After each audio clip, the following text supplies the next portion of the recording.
खबरों में सबसे पहले बात बयानवीर इरफान अंसारी की। अपने बयानों की वजह से जामताड़ा के कांग्रेस विधायक इरफान अंसारी फिर से सुर्खियों में हैं। उन्होंने कहा है कि अगर बिजली का कनेक्शन काटने बिजली विभाग का कोई अधिकारी या कर्मचारी आए तो उसे आम जनता पकड़कर खूंटे से बांध दे। उन्होंने कहा कि किसी भी बिजली कर्मी और अधिकारी को बख्शने की जरूरत नहीं है। वो नारायणपुर प्रखंड के बूट बिरिया गांव में सामुदायिक पुस्तकालय के उद्घाटन समारोह में शामिल हो रहे थे। उन्होंने दावा किया कि उनके रहते गरीबों से कोई अन्याय नहीं कर सकेगा। बात है बिजली का भी लाइन काट दे रहा है, कर्जा लेते हैं। कोई बिजली वाला आदमी बोल के जा रहा हूँ आपको, अगर कोई बिजली का जे या लाइन काट के आता है तो आप लोग इसे खूंटा बांधिए ना, बोलिए बांधिए उसका। हम देख लेंगे लोगों मिलाद बना कर दिया, गरीब आदमी को शोषण करेगा क्या किए इरफान अंसारी है तो आएगा लाइनिंग कर चला के फाइन कर देगा, केस कर देगा। अरे जागीर थोड़ा क्या है तो हम खबर आएगा जाएगा, बोले फोन से बात कर लोगे। और देखिए इरफान अंसारी के बिगड़े बोल पर कई सवाल उठ रहे हैं कि आखिर इरफान अंसारी के बिगड़े बोल पर कब लगाम लगेगी। इसके अलावा बिजली कर्मियों को खूंटे से बांधने की आखिर क्यों अपील की है। सरकारी कर्मचारी होते हैं बिजली कर्मी, और क्या सरकारी काम में बाधा नहीं डाल रहे हैं विधायक। और सवाल ये भी कि क्या पब्लिसिटी स्टंट ये बयान उनका माना जाए। और ये भी सवाल कि किस बात की खींच उतारना चाह रहे हैं विधायक। ये भी सवाल कि क्या इन बयानों से जनता नहीं भड़केगी। जनप्रतिनिधि ऐसे बयान देंगे तो क्या जनता नहीं भड़केगी। बढ़ते आगे और खबर रांची से, जहां 15 ओपी के पिस्का मोड़ गुरुद्वारा के पास अपराधियों ने एक युवती को गोली मारकर घायल कर दिया। खबर के मुताबिक लड़की अपने घर में बैठी थी, तभी कार में सवार 3 अपराधी आए और घर में घुसकर उसे गोली मार दी। 2 गोली लगने के बाद लड़की को अस्पताल में भर्ती कराया गया है। पुलिस के मुताबिक 2 दिन पहले घायल लड़की के रिश्तेदार को गांजा तस्करी के आरोप में जेल भेजा गया था, जिसके बाद ही उस पर हमला किया गया। दुकान बंद करके गए थे, पलंग पे बैठे, बस गेट तरफ से मार दिया गया। देख पाई कौन था? हाँ, व्हाइट कलर का गाड़ी था, 3 लोग थे उसमें बैठे हुए। मार के भाग गया। हाँ। कहाँ गोली लगा तुमको?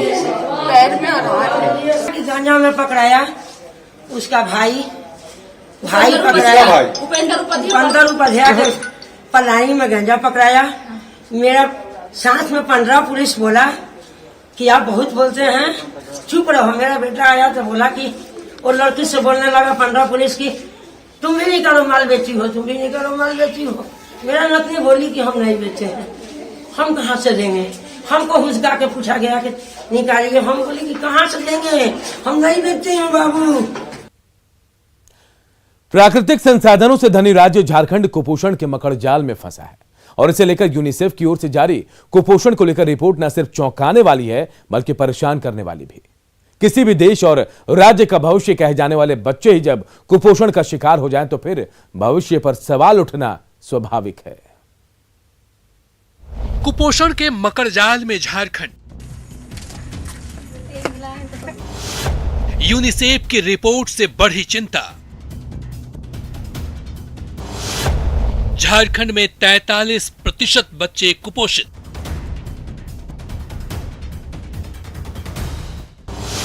स्वस्थ झारखंड के सपने पर ग्रहण।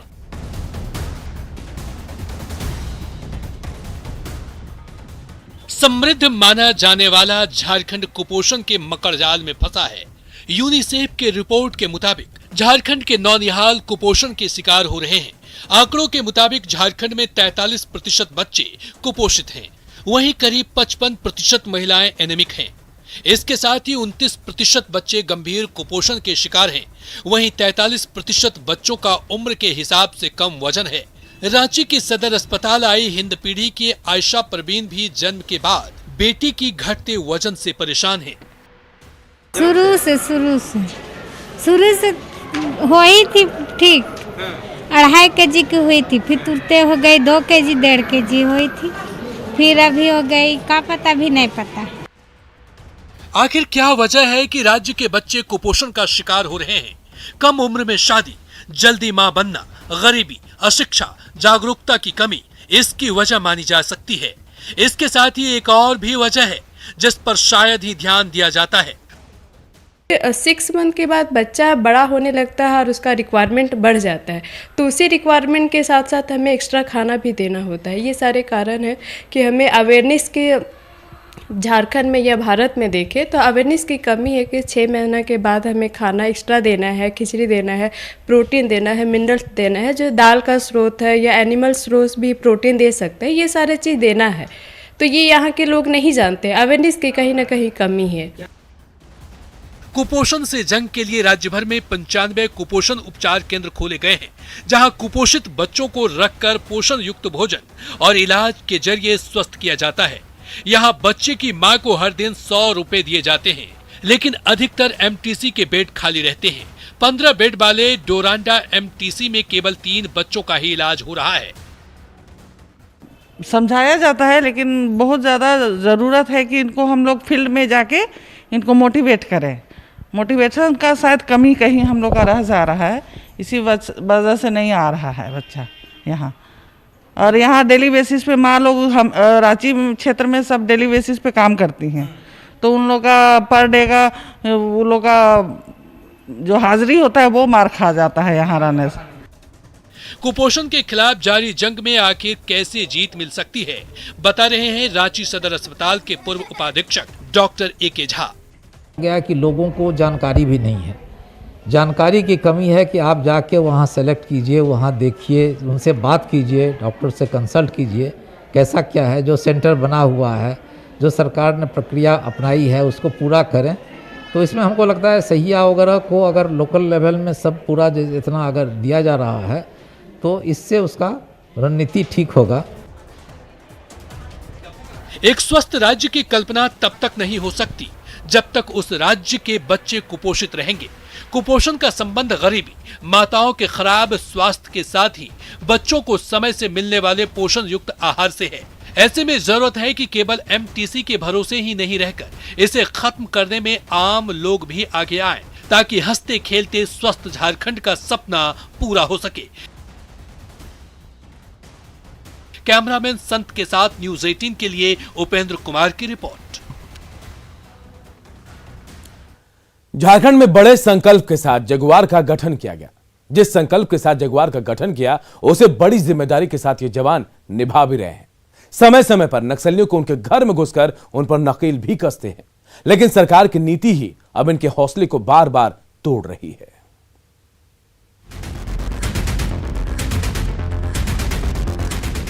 खौफ से लोहा लेने की जिनकी आदत हो, नक्सलियों पर नकेल कसने में जिसे महारत हासिल हो, राज्य में अमन कायम रखना ही जिसका लक्ष्य हो, आज वो जवान सरकारी नीतियों की वजह से बेबस नजर आ रहे हैं। एक तो नेतृत्व विहीन, ऊपर से सरकारी उपेक्षा का ही अंजाम है कि 4000 से ज्यादा स्ट्रेंथ वाले जगुआर जवानों की यूनिट में अब सिर्फ 2500 जवान ही रह गए हैं। यानी जिस संकल्प के साथ झारखंड में जगुआर का गठन किया गया था, वो संकल्प ही सरकार की नीतियों की शिकार हो गई है। आज नतीजा क्या हुआ कि जो भत्ते की कटौती कर दी गई है, तो नतीजा क्या हुआ कि आज जो 4022 का जो स्ट्रेंथ है वो घट के 2500 हो गया। 1500 आदमी यहां से चले गए। एक जगुआर का जो सेंसन स्ट्रेंथ था वो बिल्कुल घटते चला जा रहा है। और आने वाला दिन में मैं तो सरकार से कहना चाह रहा हूं कि अगर आपको लगता है कि जगुआर की आवश्यकता आपकी नहीं है, अब लगभग जैसे झारखंड जगुआर मुक्त हो चुका है, तो इसको आप जगुआर को डिमोलिश कर दीजिए। समय समय पर अपनी शहादत, खौफ के खिलाफ जंग जारी रखते हुए झारखंड जगुआर के जवानों ने अपनी वीरता का सबूत दिया है, गठन के संकल्प को कारगर साबित किया है। बावजूद इसके सरकार की नीतियों के आगे ये बेबस नजर आ रहे हैं। दरअसल जगुआर के जवान 1.5 गुना वेतन फिर से लागू करने की मांग कर रहे हैं। इससे पहले जगुआर जवानों के लिए 1.5 गुना वेतनमान का प्रावधान था। राज्य सरकार की तरफ से प्रोत्साहन भत्ता भी अब बंद कर दिया गया है। मांग करेंगे सरकार से प्राधिकार की तत्काल एक बैठक कराई जाए और बैठक करा के इनकी जो भत्ता है उसको पुनरीक्षित की जाए और उनको दिया जाए, ताकि एक गरीब घर से लोग आते हैं और वो जगुआर एक जोखिम भत्ता है। ये झारखंड पुलिस एसोसिएशन के साथ पहल सरकार को भी करना होगा। उन नीतियों को बदलने होंगे जिसके आगे जगुआर के जवान बेदम और बेबस नजर आ रहे हैं। सरकार को जगुआर जवानों का साथ देना होगा, उन्हें हिम्मत देनी होगी ताकि राज्य में फन फैलाकर बैठे नक्सलियों का खात्मा करने में जगुआर जवान बुलंद हौसलों के साथ आगे बढ़ते रहें। न्यूज 18 के लिए रांची से ओम प्रकाश के साथ ब्यूरो रिपोर्ट। और जामताड़ा के लोगों के लिए खुशखबरी है। नाला के पलास्थली स्टेशन को चालू करने की कवायद फिर शुरू कर दी गई है। आने वाले दिनों में पलास्थली स्टेशन पर भी ट्रेन की सीटी सुनाई देगी।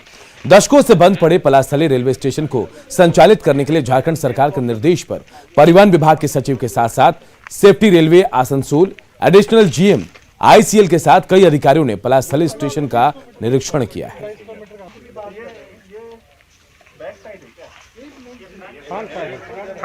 माननीय मुख्यमंत्री जी का निर्देश था, पलास्थली तक पहले रेलवे का परिचालन होती थी, वो बंद हो गया था, उसका पुनः चालू करना है।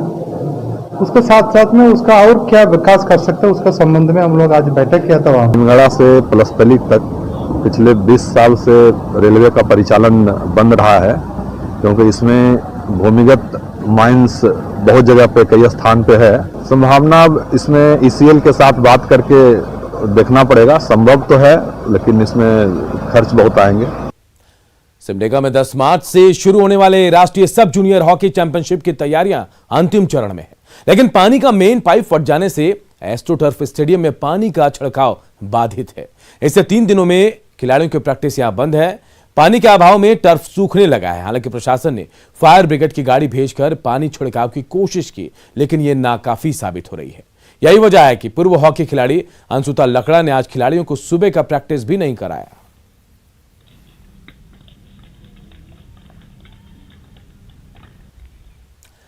क्रिकेट के मैदान में चौके छक्कों की बारिश करने वाले रांची के राजकुमार महेंद्र सिंह धोनी के नाम एक और रिकॉर्ड हो गया है।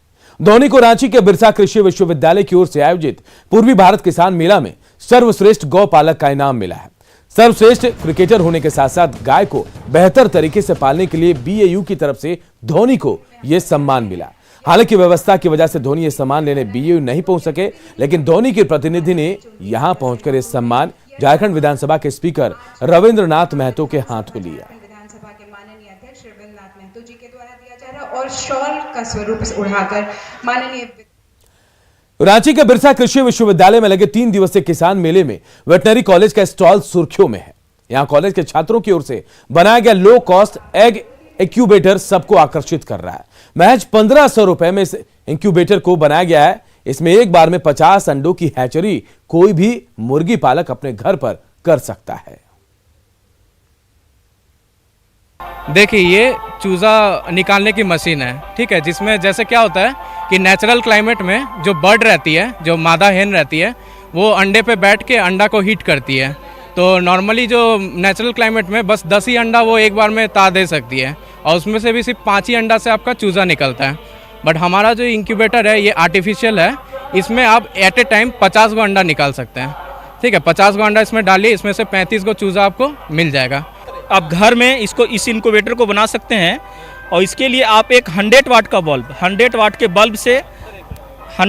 बल्ब से इस इंक्यूबेटर को हम अंडा का टेम्परेचर को मेंटेन कर सकते हैं। इसके लिए टेम्परेचर 99.5 डिग्री फ़ारेनहाइट में चाहिए। जिनके पास वो 10-15 मुर्गी रखते हैं, उनके पास अंडे सिर्फ मान लीजिए कि डेली अगर 10-12 अंडे आते हैं तो वो कहाँ हैचिंग कराए। तो उसके लिए अगर वो घर में अगर इसको रख लेते हैं तो जो कि सोलर से भी चल सकता है, इन्वर्टर से भी चल सकता है, और बैटरी वही इन्वर्टर से चल सकता है। झारखंड की संस्कृति और पहचान वाली गुड़िया अब 7 समुंदर पार पहचान बना चुकी है। 45 महिलाओं की मेहनत ने उन्हें सशक्त किया और उनकी जरूरतों का गुड़िया ने ख्याल रखा। ठीक ही कहते हैं, परंपराओं में पालने की झलक होती है।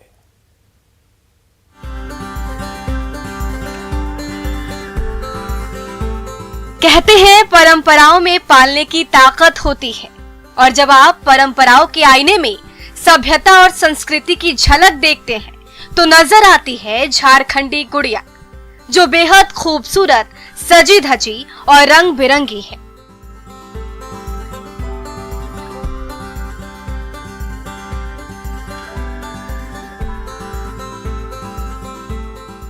करीब 12 साल पहले रांची की शोभा ने अपनी पारिवारिक जरूरतों और शौक से इस गुड़िया को शक्ल देने की पहली कोशिश की थी और उनका ये एकल प्रयास आज 45 महिलाओं का एक कारवां बन चुका है।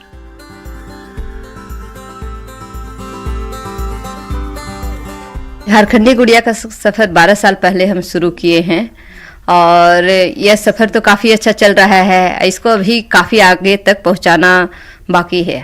अपना सफर के साथ, अपने शौक के साथ इसको हम शुरू किए और धीरे धीरे काफी महिलाएं मेरे साथ जुड़ती गई और भी महिलाएं अभी तक जुड़ रही है। हम लोग अपने स्तर पर इसको अपने देश विदेश के लिए प्रयास कर रहे हैं, लेकिन ये मेरा अभी तक प्रयास ही है, कोशिश रहा और लोग भी जुड़ेंगे, हमारी सरकार जुड़ेगी या कुछ लोग और जुड़ते हैं तो इसको आगे तक पहुंचाने का हम लोगों का कोशिश है।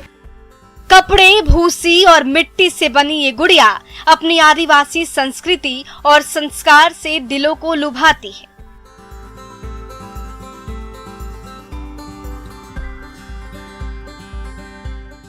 ₹100 से लेकर 15,000 तक की इस गुड़िया के खरीदार हजारों में हैं। लेकिन लोकल बाजार का सूनापन आज भी महिलाओं को कचोटता है।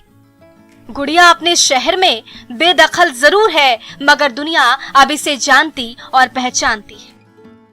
झारखंडी गुड़िया को मतलब देखकर हमें बहुत खुशी होता है और बहुत मजबूत समझते हैं, क्योंकि हम जैसे जिस तरह से अपने आप लाल पाट का साड़ी पहनते हैं, जैसे हमारा त्योहार आता है तो जैसे हम पहनते हैं उसी तरह से हम अपनी गुड़िया को भी पहनाते हैं, इसलिए बहुत खुशी होता है।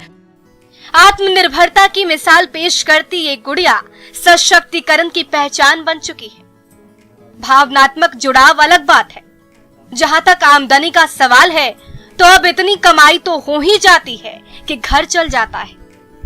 जैसे खाली टाइम समय मिलता था तो उस टाइम का यूज करने के लिए इनके साथ जुड़ के और परिवार का भी, जैसे अपना भी कुछ ज़रूरत है तो ज़रूरत को भी पूरा कर लेते हैं और समय का यूज हो जाता है और कहीं बाहर जाने का ज़रूरत नहीं पड़ा। इन्हीं के पास जाके मैंने सीख के फिर अपना घर में ले जाके घर में भी काम कर लेते हैं। घर भी देखना होता है, बच्चे लोग को भी देख लेते हैं और अपना भी काम हो जाता है। पीएम मोदी के वोकल फॉर लोकल के नारे का कमाल है कि झारखंड की संस्कृति को एक मुकाम और पहचान मिली है, लेकिन जरूरी है कि राज्य सरकार भी अपनी सांस्कृतिक पहचान को अंजाम तक पहुंचाने की एक अदद मजबूत कोशिश करे। एक छोटी सी पहल बन गई है खूबसूरती की पुड़िया, नाम है झारखंडी गुड़िया। कपड़े और मिट्टी की बनी इस गुड़िया की बाजार में खासी डिमांड है, साथ ही इसमें आदिवासी संस्कृति की झलक भी है और खुशबू भी। बाजार में इसकी डिमांड तो है ही, साथ ही एकल प्रयास से शुरू हुआ यह सफर आज धीरे धीरे कारवां की तरफ बढ़ता जा रहा है। अब इंतजार इस बात का है कि झारखंड सरकार इस तरह के कुटीर उद्योगों को बढ़ावा दे ताकि झारखंडी गुड़िया का सफर रांची की सरहदों से बाहर निकल सके। कैमरामैन अमित के साथ संजय कुमार सिन्हा, न्यूज़ 18 रांची। और इस बुलेटिन में इतना ही, लेकिन खबरें लगातार जारी है। देखते रहिए न्यूज़ 18 बिहार झारखंड।